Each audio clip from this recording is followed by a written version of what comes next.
दोस्तों 9 दिसंबर फ्राइडे की शाम मैं खूनी मंडे के इंस्टाग्राम पर पहली बार लाइव आ रहा हूं, वो भी फेस टू फेस, आप लोगों से ढेर सारी बातें करने और आप लोगों के सवालों का जवाब देने।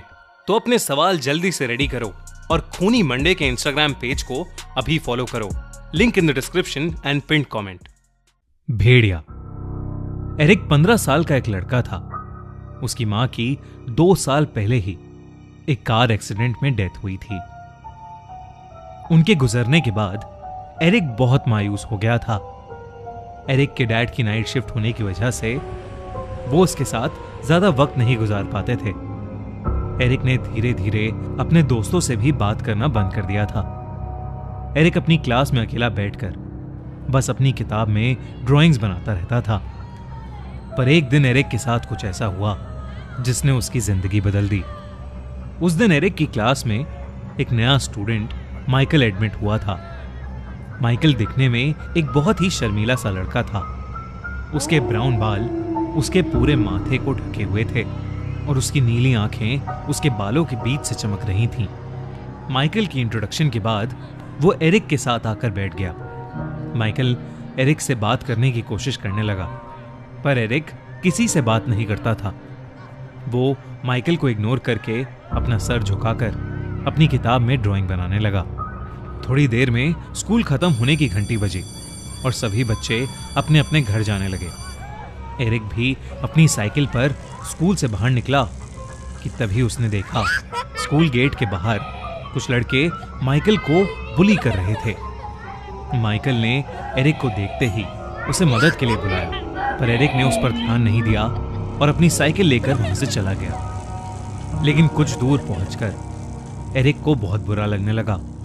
उसके दिमाग में बार बार मदद मांगता हुआ माइकल आ रहा था। वो वापस स्कूल गया, लेकिन वहां पहुंचकर उसने देखा कि वहां कोई भी नहीं था। तभी एरिक को माइकल अपनी साइकिल से एक रास्ते पर जाते हुए दिखाई दिया। उसके पीछे वही लड़के लगे थे जो उसे बुली कर रहे थे। एरिक भी माइकल की मदद करने के लिए उसके पीछे चला गया। साइकिल चलाते चलाते वो एक ऐसे रास्ते पर आ गया था जिसके दोनों तरफ जंगल था।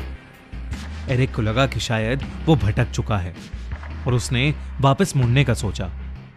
लेकिन वो जैसे ही मुड़ने लगा, उसे जंगल की एक तरफ से थोड़ी हलचल सुनाई दी। एरिक ने उस तरफ नजर उठाकर देखा तो रोड के साइड पर लगी झाड़ियां बहुत जोर जोर से हिल रही थीं। एरिक हिम्मत करके उन झाड़ियों के पास गया तो उसकी रूह कांप गई। उसने देखा कि एक बहुत ही भयानक दिखने वाला भेड़िया एक इंसान को नोच नोच कर खा रहा था। ये देखकर एरिक का शरीर बिल्कुल सुन्न पड़ गया था।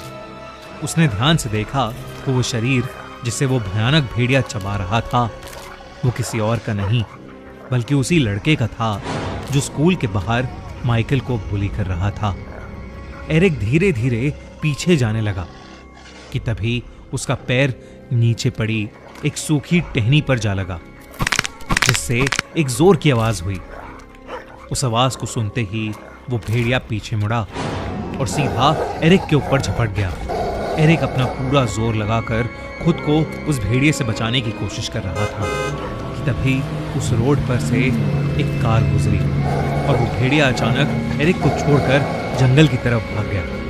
एरिक तुरंत खड़ा हुआ और घबराई हुई हालत में वहां से अपनी साइकिल लेकर भाग गया। उसने जल्दी से जाकर पुलिस को इन्फॉर्म किया और पुलिस को लेकर उसी जगह पर पहुंच गया। पर ना तो अब वहां पर कोई भेड़िया था और ना ही किसी की बॉडी। पुलिस को लगा कि एरिक उनके साथ कोई मजाक कर रहा है और उन्होंने एरिक को डांट लगाकर घर भेज दिया। अगले दिन स्कूल में एरिक अपने फेवरेट टीचर मिस्टर ब्लैक से इस बारे में बात करने गया। एरिक की मॉम के मरने के बाद प्रोफेसर ब्लैक ने एरिक को काफी इमोशनली सपोर्ट किया था। एरिक को यकीन था कि कोई उसकी बात को समझे ना समझे, मिस्टर ब्लैक जरूर समझेंगे।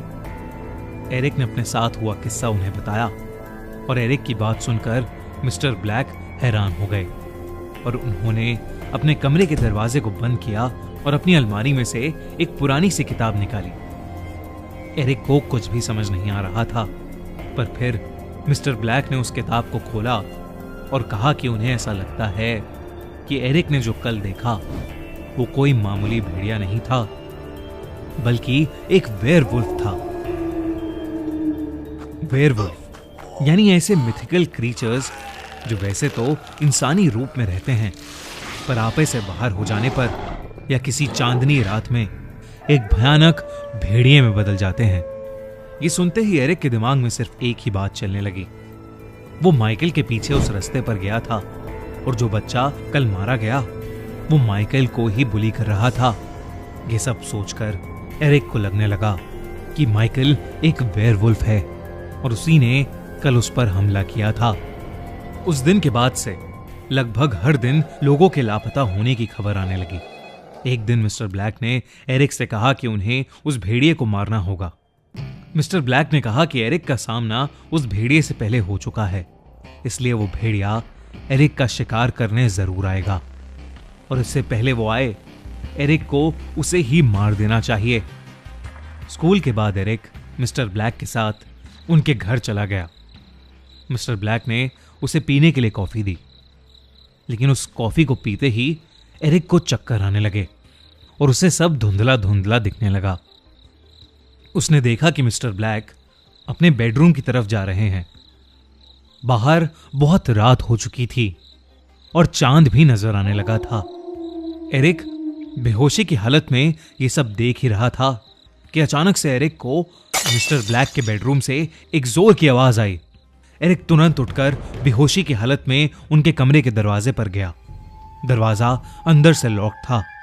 एरिक को कुछ समझ नहीं आ रहा था, तो वो मिस्टर ब्लैक को जोर जोर से आवाज देने लगा और दरवाजा नॉक करने लगा, पर मिस्टर ब्लैक ने कोई जवाब नहीं दिया।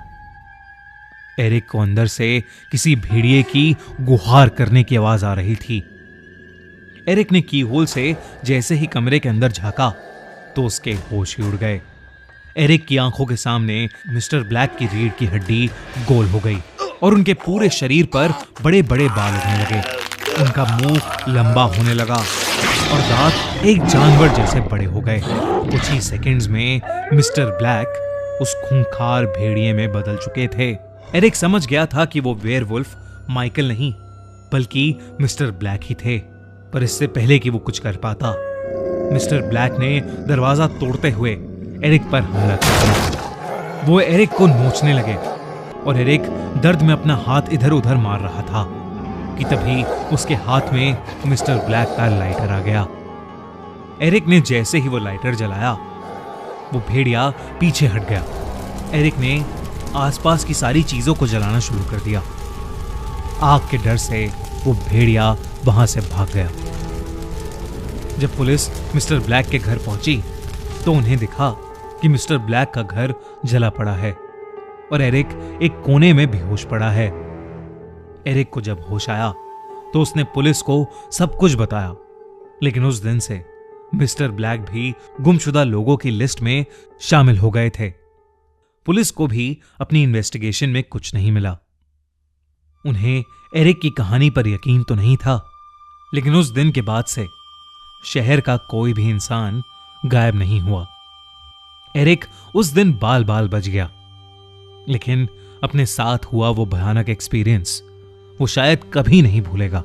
आपको क्या लगता है, क्या हुआ मिस्टर ब्लैक का? और अगर आप चाहते हैं कि हम भी वेयरवुल्फ पर एक ओरिजिनल सीरीज बनाएं, तो हमें कमेंट्स में जरूर बताइए और अपने आइडियाज हमसे शेयर कीजिए।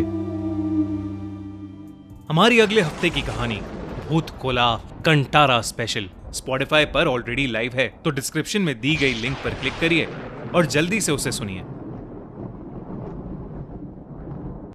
और अगर आपको ये वीडियो अच्छी लगी तो हमारा चैनल खूनी मंडे सब्सक्राइब करना बिल्कुल मत भूलना।